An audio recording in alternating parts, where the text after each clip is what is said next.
ಅಣ್ಣಯ್ಯ ಅನ್ನೋರು ಅವರು ವೆಂಕಟಾಚಲ ಅವಧೂತರ ಬಂಧುಗಳ ಅವರು ನನಗೆ ವೇದಿಕೆ ಕರ್ಕೊಂಡು ಹೋಗಿ ಅಲ್ಲಿ ಎಲ್ಲಾನು ನನ್ನ ಕಡೆಯಿಂದ ಸೇವೆ ಮಾಡಿಸ್ತಾರ. ಆಮೇಲೆ ಅನೇಕ ಗುರು ಬಂಧುಗಳ ಸಂಪರ್ಕ ಅವ್ರು ನಂಗೆ ಒದಗಿಸಿಕೊಟ್ಟಾರ. ಭಾಳ ಜನ ಸದ್ಭಕ್ತರದ್ದು ಪರಿಚಯ ಮಾಡಿಸ್ಕೊಟ್ಟಿದ್ದಾರೆ.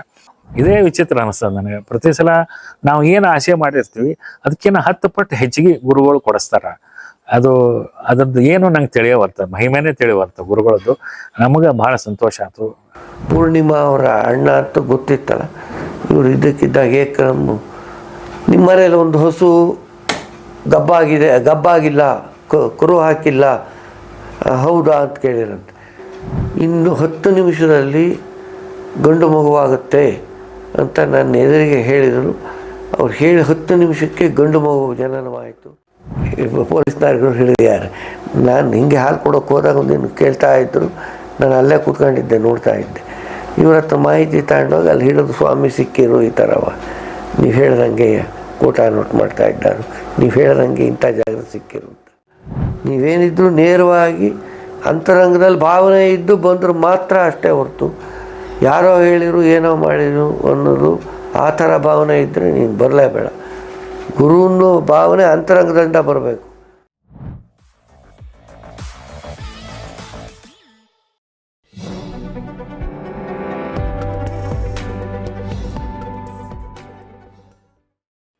ನನಗೆ ಒಂದು ವಿಷಯ ತಿಳಿಸ್ಬೇಕೇನಂತಂದರೆ, ನಾನು ಸುಮಾರು 10 ವರ್ಷದಿಂದ ಬರ್ಲಿಕ್ಕತ್ತೀನಿ. ಇಲ್ಲಿ ಬಂದಾಗ ಅಣ್ಣಯ್ಯ ಅನ್ನೋರು ಅವರು ವೆಂಕಟಾಚಲ ಅವಧೂತರ ಬಂಧುಗಳ ಅವರು ನನಗೆ ವೇದಿಕೆ ಕರ್ಕೊಂಡು ಹೋಗಿ ಅಲ್ಲಿ ಎಲ್ಲಾನು ನನ್ನ ಕಡೆಯಿಂದ ಸೇವೆ ಮಾಡಿಸ್ತಾರ.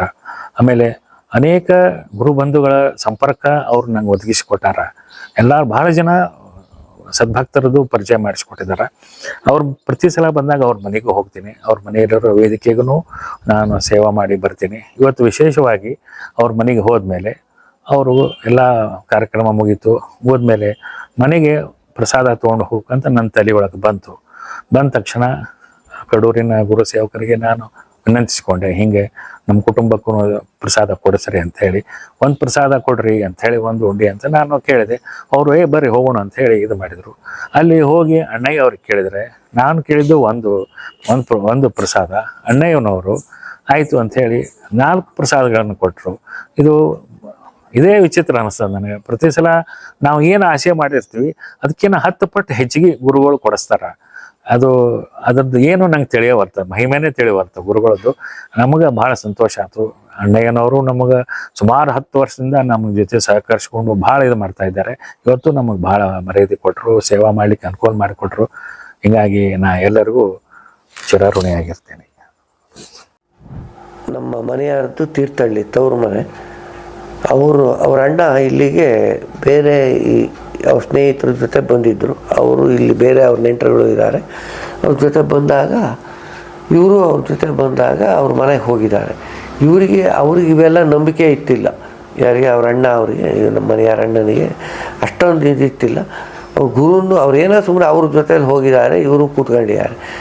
ಆವಾಗ ಏನಾಯಿತು, ಅವ್ರದ್ದೇನೋ ಸಮಸ್ಯೆಗಳನ್ನೆಲ್ಲ ಕೇಳ್ಕೊಂಡ್ರಂತೆ. ಇವ್ರು ಸುಮ್ಮನೆ ಕೂತ್ಕೊಂಡಿದ್ದಾಗ ಗುರುನಾಥರು ಪೂರ್ಣಿಮಾ ಅವರ ಅಣ್ಣ ಅಂತ ಗೊತ್ತಿತ್ತಲ್ಲ, ಇವರು ಇದ್ದಕ್ಕಿದ್ದಾಗ ಏಕರಮ್ಮು ನಿಮ್ಮ ಮನೇಲಿ ಒಂದು ಹಸು ಗಬ್ಬಾಗಿಲ್ಲ, ಕರು ಹಾಕಿಲ್ಲ, ಹೌದಾ ಅಂತ ಕೇಳಿರಂತೆ.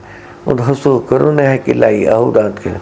ಆವಾಗ ಇವ್ರಿಗೆ ಆಶ್ಚರ್ಯ ಆಗ್ಬಿಟ್ಟು, ಇವ್ರೇನು ಕೇಳೇ ಇಲ್ಲ ಅವ್ರನ್ನ, ಕ್ವಶನ್ನು ಹಾಕಿಲ್ಲ, ಆಗಿರೋದು ದಿಟ, ಅದು ಆ ಥರ ಗಬ್ಬಾಗದೆ ಇದ್ದಿದ್ದು ದಿಟ.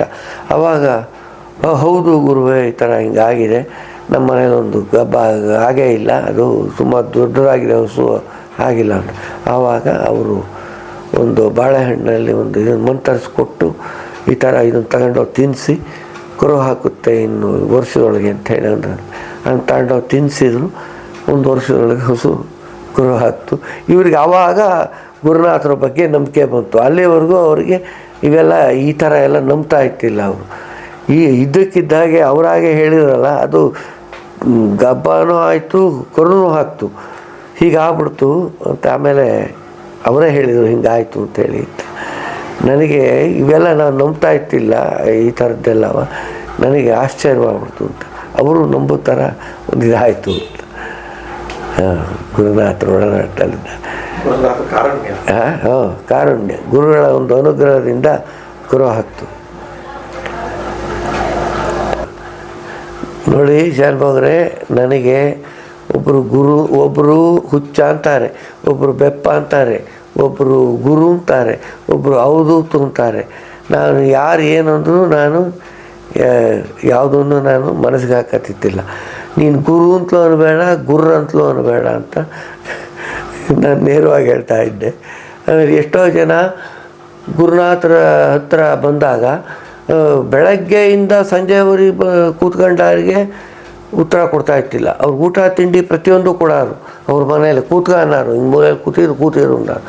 ಅದೇ ಈ ಹೊಸದಾಗಿ ಯಾರು ಫ್ರೆಶ್ ಆಗಿ ಕೆಲವ್ರು ಬಂದಾನಿಗೆ ಏಕ್ದಮ್ ಕರೆದು ಬಾಯಿಲಿ ಅಂತ ಕೇಳಿಬಿಟ್ಟು ನಿಂದೇನು ಅಂತ ಕೇಳ್ಕೊಂಡು, ಇಲ್ಲ ಇವರೇ ನಿಂದು ಇಂಥ ಸಮಸ್ಯೆ ಅಂತ ಹೇಳಿಬಿಟ್ಟು ಇವರೇ ಒಂದು ಪರಿಹಾರನ ಕೊಟ್ಟು ತಕ್ಷಣ ಕಳಿಸ್ಬಿಡೋರು. ಅದೇ ಬೆಳಗಿನಿಂದ ಕೂತಿರೋನಿಗೆ ಇದೇನಿದು, ನಾನು ಬೆಳಗಿನಿಂದ ಕೂತೀನಿ, ನನಗೆ ಗುರುನಾಥರು ಉತ್ತರ ಕೊಡ್ತಾ ಇಲ್ಲ, ಈಗ ಬಂದಾರಿಗೆ ತಕ್ಷಣ ಉತ್ತರ ಕೊಟ್ಟು ಕಳಿಸಿದರು ಅಂತ ಭಾವನೆ ಬರ್ತಾಯಿತ್ತು. ಅವರು ಪರೀಕ್ಷೆ ಮಾಡೋರು ಗುರುನಾಥರು, ಇವನು ನನ್ನನ್ನು ಪರೀಕ್ಷೆ ಮಾಡೋಕ್ಕೆ ಬಂದಿದ್ದಾನೆ, ಇವ್ನು ನಿಜವಾಗ್ಲೂ ಗುರು ಅನ್ನೋ ಭಾವನೆಯಲ್ಲಿ ಬಂದಿದ್ದಾನೋ ಇಲ್ಲ ನಾಟಕಕ್ಕೆ ಬಂದಿದ್ದಾನೋ. ಎಷ್ಟೋ ಜನ ಪರೀಕ್ಷೆ ಮಾಡೋಕ್ಕೆ ಬಂದು ಅವರಿಗೆ ಅಡ್ಡ ಬಿದ್ದು ಹೋಗಿದ್ದಾರೆ, ಎಷ್ಟೋ ಜನ ಆ ಥರನೂ ಆಗಿದೆ. ಆಮೇಲೆ ಒಬ್ಬ ಕಳ್ಳೊಂದು ಕತೆ ಅವ್ರು ಹೇಳ್ತಿಂತಾರೆ. ಒಬ್ಬ ಕಳ್ಳ ಬಂದಿದ್ದಾನೆ, ಅವನು ಕೊಲೆ ಮಾಡಿಬಿಟ್ಟಿದ್ದಾನೆ, ಏನೋ ಇದು ಮಾಡಿ ಬಂದ, ಹೀಗೆ ಯಾರೋ ಹೇಳಿರು ಅಂತ ಬಂದ, ಕೂತ್ಕೊಂಡ, ಗುರುವೇ ನಂದೇನೋ ಸಮಸ್ಯೆಗಳು ಅಂತ ಎಲ್ಲ ಕೇಳಿದಂತೆ. ಆಮೇಲೆ ಅವರೆಲ್ಲ ನೋಡ್ಬಿಟ್ಟು ಅವ್ರಿಗೇನು ನೋಡಿದ ತಕ್ಷಣ ಗೊತ್ತಾಗೋಗ್ಬಿಡ್ತಲ್ಲಿ ಪಾರ್ಟಿ ಯಾರು ನೀವು ಏನು ಅಂತ. ಅವ್ರಿಗೊಂದು ದಿನ ಅವನು ಕೂತ್ಕೊಂಡಿದ್ದಂತೆ, ಹಿಂಗೆ ಗುರುವೇ ನಂದು ಅದು ಇದು ಸಮಸ್ಯೆ ಅಂತೆಲ್ಲ ಹೇಳಿದಂತೆ. ಅವನು ನೇರವಾಗಿ ನೋಡಿಬಿಟ್ಟು, ನೀನು ಈ ಒಂದು 18 ವರ್ಷದ ಕೆಳಗೆ ಒಂದು ಕೊಲೆ ಮಾಡಿದ್ಯಲ್ಲ, ಹೌದೇ ಅಂತ ಕೇಳಿರಂತೆ. ಇಷ್ಟೇ ಏಕದಮ್ ಕೇಳಿರಂತೆ. ಹಾಗೊಂದು ತಕ್ಷಣವೇ ಅವನು ಗಾಬರಿ ಬಿದ್ದು ಆ ಕ್ಷಣವೇ ಅವನು ಓಡೋಗ್ಬಿಟ್ನಂತವನು. ಎಲ್ಲಿ ಹೋದ ಅಂತ ಗೊತ್ತಾಗಲಿಲ್ಲ. ಏಕದಮ್ ಇದ್ದಕ್ಕಿದ್ದ ಹಾಗೆ, ನೀನು ಈ ಥರ ಕೆಲಸ ಮಾಡಿದೆಯಾ ಇಷ್ಟು ವರ್ಷದ ಕೆಳಗೆ ಅಂತ ತಕ್ಷಣವೇ ಕೇಳದೆ ಓಡೋಗ್ಬಿಟ್ಟಿಯಾನೆ. ಆಮೇಲೆ ಎಷ್ಟೋ ಜನ ಇವರು ಪೊಲೀಸ್ನವ್ರುಗಳು ಬಂದು ಗುರುನಾಥ ಹತ್ರ ಬಂದು ನನಗೆ ಈ ಥರ ಇವರು ನಕ್ಸಲಿಸ್ಟ್ಗಳಿದ್ರಲ್ಲ ಅವ್ರನ್ನೆಲ್ಲ ಹಿಡಿಬೇಕು ಅಂತ ಇವರು ಏನು ಪ್ರೆಸರ್ ಮಾಡ್ತಾರಲ್ಲ ಮೇಲಧಿಕಾರಿಗಳು, ಈ ಥರ ಸಿಗ್ತಾ ಇಲ್ಲ, ಹೀಗೆ ಮಾಡೋದು ಹೇಗೆ ಅಂತ ಶೃಂಗೇರಿ ಕಡೆಯಿಂದ ಬಂದರು. ಆವಾಗ ಅವರು ಗುರುನಾಥರು ಆವಾಗ ಅವ್ರಿಗೂ ಹೇಳಿದ್ದಂತೆ, ಈ ಥರ ಆಗುತ್ತೆ ಅಂದರೆ ಅವ್ರು ತಕ್ಷಣ ಇದಾಗಲ್ಲ, ನಿಧಾನವಾಗಿ ಸಿಗ್ತಾರೆ ಅಂತೇಳಂದ್ರು. ಅವ್ರಿಗೆ ಸಿಕ್ಕಿದ್ರು. ಆಮೇಲೆ ಕೋಟಾ ನೋಟು ಮಾಡ್ತಾ ಇದ್ದರು ಆ ಕಾಲದಲ್ಲಿ. ಹಿಂದೆ ಅವಾಗೆಲ್ಲ 2 ರೂಪಾಯಿ 5 ರೂಪಾಯಿ ಕೋಟಾ ನೋಟು ಮಾಡೋರು. ಒಂದು ದಿನ ಅವ್ರನ್ನ ಹಿಡಿಬೇಕು ಅಂತ ಇದು ಮಾಡೋಕ್ಕೆ ಪೊಲೀಸ್ನವ್ರುಗಳು ಬಂದು ಇವ್ರನ್ನ ಕೇಳಿ, ಇವರಿಂದ ಮಾಹಿತಿ ತಗೊಂಡೋಗಿ ಅವರಲ್ಲಿ ಪೊಲೀಸ್ನವ್ರುಗಳು ಹಿಡಿದಿದ್ದಾರೆ. ನಾನು ಹಿಂಗೆ ಹಾಲು ಕೊಡೋಕ್ಕೆ ಹೋದಾಗ ಒಂದಿನ ಕೇಳ್ತಾ ಇದ್ದರು, ನಾನು ಅಲ್ಲೇ ಕೂತ್ಕೊಂಡಿದ್ದೆ, ನೋಡ್ತಾ ಇದ್ದೆ. ಇವ್ರ ಹತ್ರ ಮಾಹಿತಿ ತಗೊಂಡೋಗಿ ಅಲ್ಲಿ ಹಿಡಿದು ಸ್ವಾಮಿ ಸಿಕ್ಕಿರು, ಈ ಥರವ ನೀವು ಹೇಳ್ದಂಗೆ ಕೋಟಾ ನೋಟ್ ಮಾಡ್ತಾ ಇದ್ದಾರೆ, ನೀವು ಹೇಳ್ದಂಗೆ ಇಂಥ ಜಾಗದ ಸಿಕ್ಕಿರು ಅಂತ ಬೇಕಾದಷ್ಟು ಜನ ಕೇಳ್ಕೊಂಡು ಅವ್ರ ಹತ್ರ ಇದನ್ನು ಈ ಥರ ತಗೊಂಡಿದ್ದಾರೆ ಅಧಿಕಾರಿಗಳು. ಆಮೇಲೆ ಒಬ್ಬರು ಇವರು ಯಾರು ಇದು ಇನ್ಸಿಡೆಂಟ್ ಅಲ್ಲ ಇದೆ, ಈ ಚಿಕ್ಕಮಗಳೂರಿನಲ್ಲಿ ಜಿಲ್ಲಾಧಿಕಾರಿಗಳು ಗೋಪಾಲಕೃಷ್ಣೇಗೌಡ ಅಂತ ಅವರು ಗುರುನಾಥರ ಮನೆಗೆ ಬಂದರು. ಸರಿ, ಗುರುನಾಥರ ಮನೆಗೆ ಬಂದಾಗ ಅವರಿಗೆ ಪೂರ್ಣ ಕುಂಭ ಸ್ವಾಗತ ಮಾಡಿ ಗುರುನಾಥರಯ್ಯ ಅವ್ರನ್ನ ಒಳಗೆ ಬನ್ನಿ ಅಂಥೇಳಿ ಎಲ್ಲ ಕೂರಿಸಿ ಎಲ್ಲ ಮಾಡಿದರು. ಆಯಿತು, ಅವ್ರಿಗೆಲ್ಲ ಸನ್ಮಾನ ಮಾಡಿದರು, ಎಲ್ಲ ಆಯಿತು. ಬಂದವರಿಗೆಲ್ಲ ಕಾಫಿ ಕೊಟ್ಟಿದ್ದರು. ಎಲ್ಲರೂ ಕಾಫಿ ಕುಡಿದು ಹಿಂಗೆ ಅಲ್ಲಲ್ಲ ಲೋಟ್ಗಳು ಇಟ್ಟಿದ್ರು. ಅಷ್ಟೊತ್ತಿಗೆ ಇವರು ಸನ್ಮಾನ ಎಲ್ಲ ಆದಮೇಲೆ DC ಅವರು ಎದ್ದುಬಿಟ್ಟು ಎಲ್ಲರೂ ಕಾಫಿ ಕುಡಿದು ಲೋಟ್ಗಳನ್ನೆಲ್ಲ ತೆಗೆದುಬಿಟ್ಟು ಎಲ್ಲರ ಲೋಟ್ಗಳ್ನು ತಗೊಂಡೋಗಿ ಹಿಂದ್ಗಡೆ ತಗೊಂಡೋಗಿ ಅವರು ತೊಳೆದಿಟ್ರಂತೆ.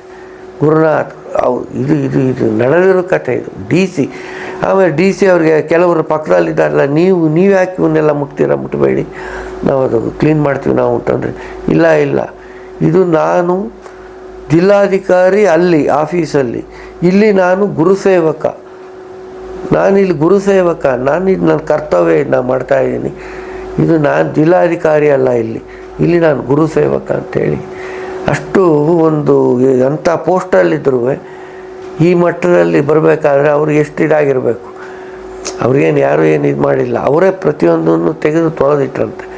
ಭಾವನೆ ಇದ್ದಾರೆ ಮಾತ್ರ ಗುರು ಅಷ್ಟು ಸುಲಭ ಸಿಗೋದಿಲ್ಲ.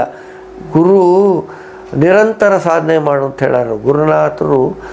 ಪ್ರತಿಯೊಬ್ಬರಿಗೂ ಅಷ್ಟೇ, ಇದು ಬಾಹ್ಯವಲ್ಲ, ಇದು ಗುರು ಅಂತರಂಗದಲ್ಲಿರು ಅಂತ ಹೇಳಾರು. ಇದು ತೋರ್ಪಡಿಕೆ ಅಲ್ಲ. ಗುರುವನ್ನು ಭಾವನೆ ಇದ್ದರೆ ನೇರವಾಗಿ ಗುರು ಅದನ್ನೇ ಭೇಟಿ ಮಾಡಬೇಕು. ನೀವು ಎಲ್ಲೋ ಬಂದು ಏನೋ ಕೆಲಸ ಇತ್ತು, ನನಗೇನೋ ಅರ್ಜೆಂಟು, ನಾನು ಹೋಗಬೇಕು ಅಂತೇಳಿ ಬಂದು ನಾನು ಹೊರಡಬೇಕು ಅನ್ನೋರಿಗೆ ಇಲ್ಲಿ ನಿಮ್ಗೆ ಅಲೋ ಇಲ್ಲ, ನೀವು ಹೊರಟು ಬಿಡಿ, ನಾವೇನು ಬೋರ್ಡ್ ಹಾಕ್ಕೊಂಡಿಲ್ಲ, ನೀವೇನು ಇಲ್ಲಿ ಇದು ಮಾಡಬೇಕಾದಿಲ್ಲ, ಹೊರಟು ಬಿಡಿ ಅಂತ. ನೀವೇನಿದ್ರು ನೇರವಾಗಿ ಅಂತರಂಗದಲ್ಲಿ ಭಾವನೆ ಇದ್ದು ಬಂದರೂ ಮಾತ್ರ ಅಷ್ಟೇ ಹೊರತು ಯಾರೋ ಹೇಳಿರು ಏನೋ ಮಾಡಿರು ಅನ್ನೋದು ಆ ಥರ ಭಾವನೆ ಇದ್ದರೆ ನೀನು ಬರಲೇಬೇಡ. ಗುರುವನ್ನು ಭಾವನೆ ಅಂತರಂಗದಿಂದ ಬರಬೇಕು, ಸುಮ್ಮನೆ ತೋರ್ಪಡಿಕೆ ಅಲ್ಲ. ಗುರು ತೋರ್ಪಡಿಕೆ ಅಲ್ಲ. ಅವರು ಗುರುವನ್ನು ಭಾವನೆ ಇದ್ದಿದ್ದರಿಂದ ಗುರು ಬಾಂಧವರು ನಾನು. ಆ ತೋರ್ಪಡಿಕೆ ಇಲ್ಲದ್ರಿಂದ ಅವರಿಗೆ ಗುರು ಭಾವನೆ ಇದ್ದಿದ್ದರಿಂದ ಗುರುನಾಥರು ಅವರಿಗೆ ಪೂರ್ಣಕುಂಭ ಸ್ವಾಗತ ಮಾಡಿ ಅವರಿಗೆ ಸನ್ಮಾನ ಮಾಡಿದರು. ಕರೆಕ್ಟು. ಈ ಥರ ಅಟ್ಯಾಚ್ ಎಂಡಿಂಗ್ ನಾವು ಒಂದು ಸಾರಿ ಮೊದಲಿನ ಹೇಳ ಒಂದು ದಿನ ಗುರುನಾಥರ ಮನೆಗೆ ಹೋಗಿದ್ದೆ. ಅವರು ಚಿಕ್ಕಮಗಳೂರಿಗೆ ನನ್ನನ್ನು ಕರ್ಕೊಂಡು ಜೊತೆ ಒಳಗೆ. ಅವರು ಒಬ್ಬರು ಇದು ಚಿನ್ನ ಬೆಳ್ಳಿ ಕೆಲಸ ಮಾಡ್ತಾರಲ್ಲ ಅವ್ರ ಮನೆ ಗುರು ಬಾಂಧವರೇ ಅವ್ರ ಮನೆಗೆ ಹೋಗಿದ್ವಿ ನಾವು. ಆವಾಗ ನಾವು ಅವ್ರ ಮನೆಗೆ ಹೋಗೋ ಹೊತ್ತಿಗೆ ಅಷ್ಟೊತ್ತಿಗೆ ಕರೆಕ್ಟಾಗಿ ಅವ್ರ ಮನೆಯಾರಿಗೆ ಡೆಲಿವರಿ ಟೈಮ್ ಆಗಿತ್ತು. ಅವ್ರು ನರ್ಸಿಂಗ್ ಹೋಮ್ಗೆ ಅಡ್ಮಿಟ್ ಮಾಡಿದರು. ಆವಾಗ ಈ ಥರ ಅಡ್ಮಿಟ್ ಮಾಡಿದ್ದೀವಿ ಅಂತ ಹೇಳಿದರು, ಈಗ ಮಾಡಿದ್ದೀವಿ ಅಂತ ಹೇಳಿದರು. ಆವಾಗ ನನ್ನ ಎದುರಿಗೆ ನಾನು ಅಲ್ಲೇ ಕೂತ್ಕೊಂಡಿದ್ದೆ. ಆವಾಗ ಇನ್ನು 10 ನಿಮಿಷದಲ್ಲಿ ಗಂಡು ಮಗುವಾಗುತ್ತೆ ಅಂತ ನನ್ನ ಎದುರಿಗೆ ಹೇಳಿದರು. ಅವ್ರು ಹೇಳಿ 10 ನಿಮಿಷಕ್ಕೆ ಗಂಡು ಮಗು ಜನನವಾಯಿತು. ಮಗು ಬಾಣಂತಿ ಆರೋಗ್ಯ ಆಗಿದ್ದಾರೆ ಅಂತ ತಕ್ಷಣ ಫೋನ್ ಬಂತು. ಆರಾಮಾಗಿದ್ದಾರೆ. ಈಗ ಮಗ ಇಂಜಿನಿಯರ್ ಆಗಿ ಒಳ್ಳೆ ಕೆಲಸದಲ್ಲಿದ್ದಾರೆ ಚಿಕ್ಕಮಗಳೂರಿನಲ್ಲಿ. ನನ್ನ ಎದುರಿಗೆ ನಡೆದಿತ್ತು.